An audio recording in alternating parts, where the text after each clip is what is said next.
नासतो विद्यते भावो न भावो विद्यते सतः उभयोरपि दृष्टोऽन्तस्त्वन्नयोस्तत्त्वदर्शिभिः। कृष्ण कहते हैं कि असत वस्तु की तो सत्ता नहीं है और सत का अभाव नहीं है। इस प्रकार इन दोनों का ही तत्व तत्वज्ञानी पुरुषों द्वारा देखा गया है। दोस्तों, जो झूठ है उसका कोई मूल्य नहीं, मूल्य सिर्फ सच का ही है। समझदार लोग इस बात को समझते हैं। जिसका आना जाना लगा रहे उसके लिए कोई क्या शोक करे। सुख गया तो दुख दरवाजे पर आने के लिए बिल्कुल तैयार खड़ा है। एक के लिए दुख करेंगे तो आने वाली अच्छी खबर के लिए जल्द ही खुश ही होना पड़ेगा।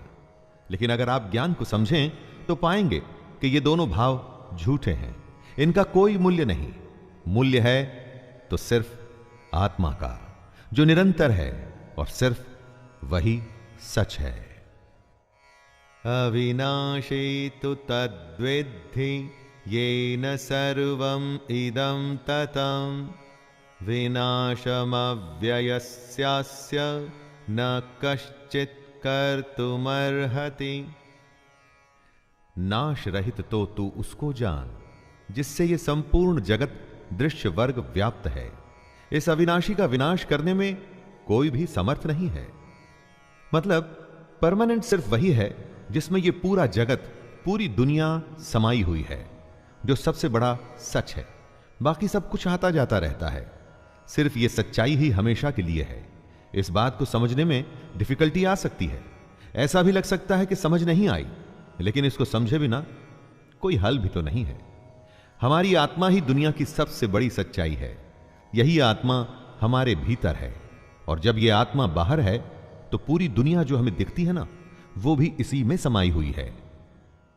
अंतवंत इमे देहा नित्यस्योक्ताः शरीरिणः अनाशिनो प्रमेयस्य तस्माद्युध्यस्व भारत।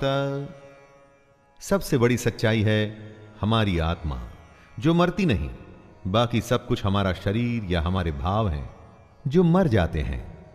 कृष्ण कहते हैं, हे भरतवंशी अर्जुन, तू युद्ध कर, क्योंकि ये आत्मा अमर है, इसका मरना संभव नहीं। इसीलिए इसे सबसे बड़ी सच्चाई कहा गया है। महापुरुष इसी ज्ञान, इसी आत्मा को समझने में अपना पूरा जीवन संन्यास में, समाधि में, ध्यान में बिता देते हैं। कृष्ण का कहना है कि शरीर नाशवान है और आत्मा अमर है, और वही सच्चाई है, तो शोक किस बात का करना। य एनं वेत्ति हन्तारं यश्चैनं मन्यते हतम् उभौ तौ न विजानीतो नायं हन्ति न हन्यते। जो इस आत्मा को मारने वाला समझता है तथा जो इसको मरा हुआ मानता है, वे दोनों ही नहीं जानते सच्चाई को। क्योंकि ये आत्मा वास्तव में न तो किसी को मारती है और न किसी के द्वारा मारी जाती है। अर्थात आत्मा सिर्फ होती है, उसका होना ही सच है, बाकी कुछ नहीं। यह तो अज्ञान ही है जो हमें यह सोचने पे मजबूर करता है कि हमने किसी को मार दिया या हम मार देंगे। लोग अपने अहंकार में ऐसा समझते हैं कि वे बहुत कुछ कर सकते हैं या बहुत कुछ कर चुके हैं। यह सिर्फ उनकी नादानी है, अज्ञानता है।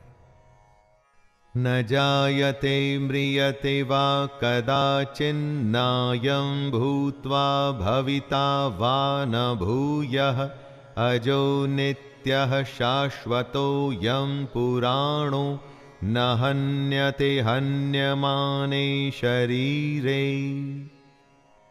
कृष्ण आगे समझाते हैं कि ये आत्मा किसी काल में भी न तो जन्मती है और ना ही मरती है, तथा न ये उत्पन्न होकर फिर होने वाली ही है, क्योंकि ये तो अजन्मा, नित्य, सनातन और पुरातन है। शरीर के मारे जाने पर भी ये मरती नहीं। आत्मा हमेशा रहती है, हर काल में। बाकी सब कुछ आता है और जाता है। आत्मा कल, आज और कल हमेशा रहेगी। गीता की सबसे गंभीर बात का यह मूल है दोस्तों, जब कुछ नहीं था तो आत्मा थी, जब कुछ नहीं होगा तो भी आत्मा होगी। आत्मा को छोड़ बाकी सब बदलेगा, आएगा और जाएगा।